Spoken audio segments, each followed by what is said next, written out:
Hello दोस्तों, welcome है आप सभी साथियों का रेलवे एग्जाम्स वाला पर। तो आप सभी के लिए एक अपडेट लेकर आया हूं ग्रुप डी की जो अपकमिंग वैकेंसी है नई भर्ती 2024 की। आप सभी को पता है अक्टूबर से दिसंबर के बीच में इसका नोटिफिकेशन आना है और आज एक नई अपडेट भी इसको लेकर आई है दोस्तों, उसके बारे में भी अभी हम बात करेंगे। दोस्तों, जैसा कि आप सभी को पता है, अभी बीते दिन कुछ दिनों पहले आपका न्यूज़पेपर में आया था कि भारतीय रेलवे में 80,000 नए पद सृजित होंगे। तो यहां पर मैंने ये बताया भी था आपको कि ये जो 80,000 पदों की बात हो रही है कि ये रेलवे ग्रुप डी की नई वैकेंसी की ही बात हो रही है। ठीक है, नई वैकेंसी की ही बात हो रही है दोस्तों कि आपका, और यहां पर आप सभी को इसकी एज क्राइटेरिया की भी बात करेंगे। यहां पर कितना इसका आयु सीमा रहती है, कौन कौन इसका फॉर्म भर सकते हैं, उसकी योग्यता क्या है, सिलेबस क्या है, एग्जाम पैटर्न क्या है, सिलेक्शन प्रोसेस क्या है, सारी चीजें इस वीडियो में मैं आपके साथ साझा करूंगा। सबसे पहले तो दोस्तों आज की जो नई अपडेट है, ठीक है, तो ये एक न्यू अपडेट आपके लिए आज आई है।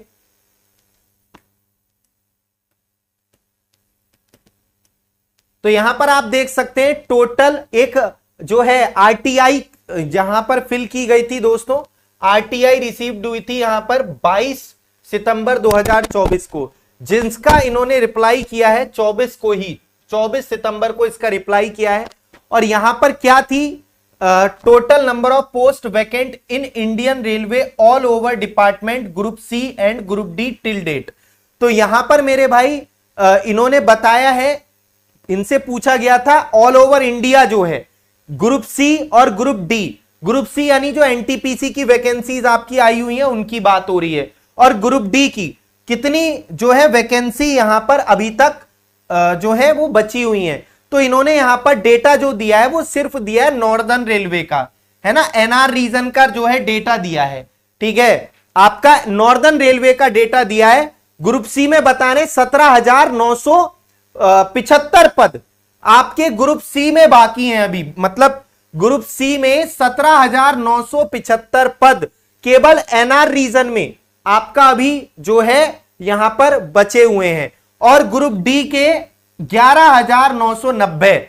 इसका मतलब तो यह है कि मेरे भाई, इसका मतलब तो एनटीपीसी की वैकेंसीज भी बढ़ने के बहुत ज्यादा चांसेस हैं। आप देख सकते हैं 17,975 पद में अगर कुछ पद फिल भी हो जाएंगे तो इस बार 11,000 कुछ पदों पर एनटीपीसी की ऑल ओवर इंडिया वैकेंसी आई है, एनआर रीजन में ही 17,975 पद खाली हैं। अब देखने की बात यह होगी कि इस बार की वैकेंसी में फिल करेंगे या हर साल जो वैकेंसी आनी है, आप सभी को पता है रेलवे के कैलेंडर के अनुसार उसमें इनको फिल करते हैं। लेकिन 11,990 पद ग्रुप डी के आपके एनआर रीजन में खाली हैं। तो ये दोस्तों आज एक अपडेट, आप सभी की नई अपडेट। हम बात यहां पर कर रहे हैं ग्रुप डी की नई वैकेंसी की, जिसका जो नोटिफिकेशन आपको देखने को मिलेगा अक्टूबर से आपका दिसंबर के बीच में। तो मेरे भाई यहां पर अभी हम सबसे पहले आपको लास्ट ईयर का ऑफिशियल डेटा मैं आपको दिखाता हूं, जो लास्ट टाइम जो वैकेंसीज आई थी आपकी।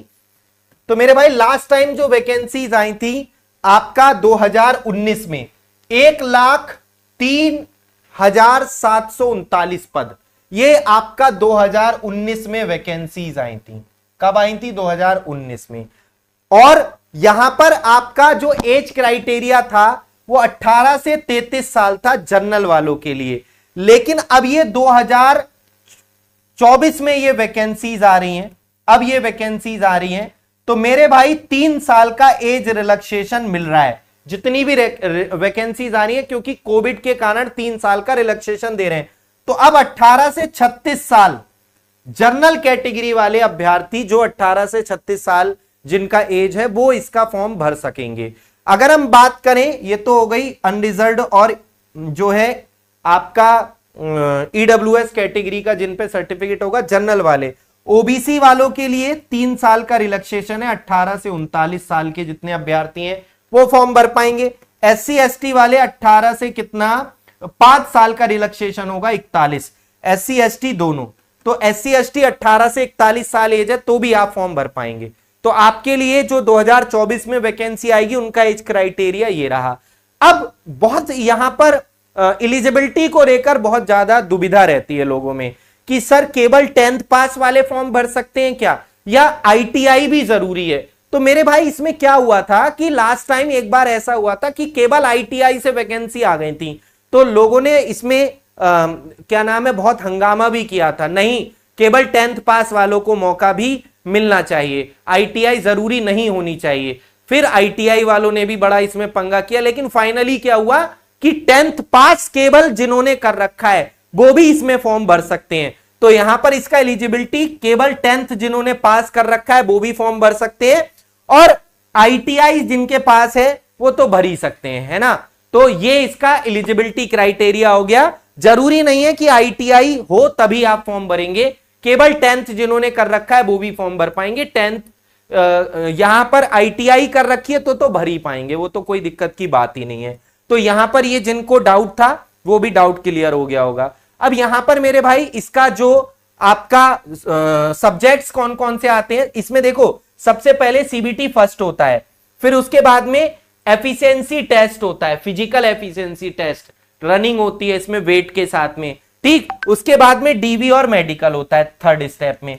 अभी इसमें यह भी हुआ था 2 सीबीटी के लिए भर्ती बोर्ड ने एक नोटिस जारी किया था कि एक सीबीटी और होगा, तो बड़ा हंगामा किया, नहीं ऐसा नहीं हो सकता, एक ही रहेगा केवल पेपर, ग्रुप डी की वैकेंसी है इसमें 2 क्यों करवा रहे हो, तो इसके लिए भी बड़ा हंगामा हुआ था। लेकिन फाइनली फिर एक ही पेपर हुआ, 1/3 की निगेटिव मार्किंग रहती है, ठीक। 100 क्वेश्चन आते हैं, 1.5 घंटे का पेपर होता है, कंप्यूटर बेस्ड टेस्ट होता है जिसमें math, general awareness, current affair, general awareness और जनरल साइंस और रीजनिंग के क्वेश्चंस आते हैं। किसके कितने क्वेश्चन आते हैं वो आप देखिए, तो यहां पर 100 क्वेश्चंस आते हैं, 100 नंबर का पेपर 1.5 घंटे का। इसमें साइंस के इंडिविजुअल 25 क्वेश्चन, मैथ के 25 क्वेश्चन, रीजनिंग के 30 क्वेश्चन, जनरल अवेयरनेस और करंट अफेयर के 20 क्वेश्चन। तो मेरे भाई यहां पर ये जनरल साइंस और मैथ और रीजनिंग और यहां पर जनरल अवेयरनेस और करंट अफेयर, ये इसका सिलेबस रहता है मेरे भाई, ठीक। यहां पर जनरल अवेयरनेस में आपका पॉलिटी हो गया, हिस्ट्री हो गया, ज्योग्राफी हो गया, वहां से क्वेश्चन, लेकिन इसमें साइंस का बड़ा वेटेज है, 25 नंबर की साइंस आती है। ये आपका सीबीटी फर्स्ट जो बच्चे तैयारी करना चाहते हैं, आपका सिलेबस मैथ का आप देख सकते हैं, मैथ का पूरा ये सिलेबस दे रखा है दोस्तों। अभी यहां पर ये रीजनिंग का पूरा आपका सिलेबस है, आप इसका स्क्रीनशॉट ले लेना, मैं साइड में हो जा रहा हूं। आपका साइंस में इन्होंने फिजिक्स, केमिस्ट्री और जो है बायो दे रखी है, इसको डिटेल में नहीं दे रखा, तो वही जो जनरल साइंस आती है, ठीक है। ये आपका जनरल अवेयरनेस और करंट अफेयर्स की बात सब्जेक्ट दे दिए, डिटेल में नहीं दे रखा। इसमें जो पीईटी होता है, जो रिटन टेस्ट क्वालिफाई कर लेते हैं मेल कैंडिडेट को, आपको 35 किलोग्राम का जो है वेट कैरी करना पड़ता है और उसको लेकर आपको 100 मीटर की डिस्टेंस कवर करनी होती है 2 मिनट में, एक चांस में, without putting the weight down. नीचे वेट नहीं गिरना चाहिए, 35 किलो का वेट आपको 100 मिनट के अंदर, 100 मीटर की डिस्टेंस 2 मिनट के अंदर यानी 120 सेकंड में आपको कवर करनी है, ठीक है। और यहां पर should be able to run for a distance of 1000 metre, 1 kilometre 4 minute में और 15 सेकंड में आपको एक चांस में इसको क्वालिफाई करना है। तो वेट वाला अलग है और ये आपको 1 किलोमीटर की रनिंग 4 मिनट 15 सेकंड, ये मेल कैंडिडेट। फीमेल कैंडिडेट के लिए 1 किलोमीटर की रनिंग है लेकिन टाइम इसमें 5 मिनट 40 सेकंड है, इसमें भी एक ही चांस मिलेगा। इनके लिए वेट भी कम है, 100 मीटर की डिस्टेंस कवर करनी है 2 मिनट में, इनको वेट लेकर चलना है 20 किलोग्राम। तो ये है मेरे भाई। अब आप लोग तैयारी कैसे करें, तो इवनिंग के टाइम पर आपकी क्लासेस चलती है मेरे भाई, जैसे अभी मेरी क्लास है शाम को 7 बजे, तो आपका रेलवे एग्जाम्स वाला बहुत अच्छे से आपके रेलवे एग्जाम्स की तैयारी करा रहा है। तो शाम 4 बजे रीजनिंग, 5 बजे जीके जीएस, 6 बजे साइंस, 7 बजे मेरी मैथ की क्लास यहां पर आपको देखने को मिलती है रेलवे एग्जाम्स वाला पर। तो आप सभी लोग इन क्लासेस में जरूर जुड़े मेरे भाई। दूसरा, यहां पर आपको एक बात और बताने, जो बच्चे एप्लीकेशन पर पढ़ना चाहते हैं टॉपिक वाइज, सिलेबस वाइज, मतलब आपको हर सब्जेक्ट को बेसिक से पढ़ना है, एक एक चैप्टर को टॉपिक वाइज, तो हमारा आप रेलवे महापैक भी ले सकते हैं। ये सभी एग्जाम्स इसके अंदर आते हैं, चाहे रेलवे की कोई भी वैकेंसी होगी, कोई भी बैच आएगा तो आपको सारे बैचेस का एक्सेस यहां पर फ्री में मिलेगा। 1499 रुपए में आपका ये महापैक है। इंडिविजुअल भी बैचेस अवेलेबल हैं पीडब्ल्यू एप्लीकेशन पर, वो भी आप जाकर देख सकते हैं अगर आपको इंडिविजुअल बैच लेने हैं। तो यूट्यूब पर प्रैक्टिस कीजिए, ऐप पर एकदम अच्छे से आप अपना कंटेंट पढ़िए, उसके बाद आप अपना जो है एक पद अपना सुनिश्चित कीजिए। ठीक है, तो ये जानकारी आप अपने दोस्तों तक भी पहुंचा दीजिएगा जितने भी साथी जुड़े थे।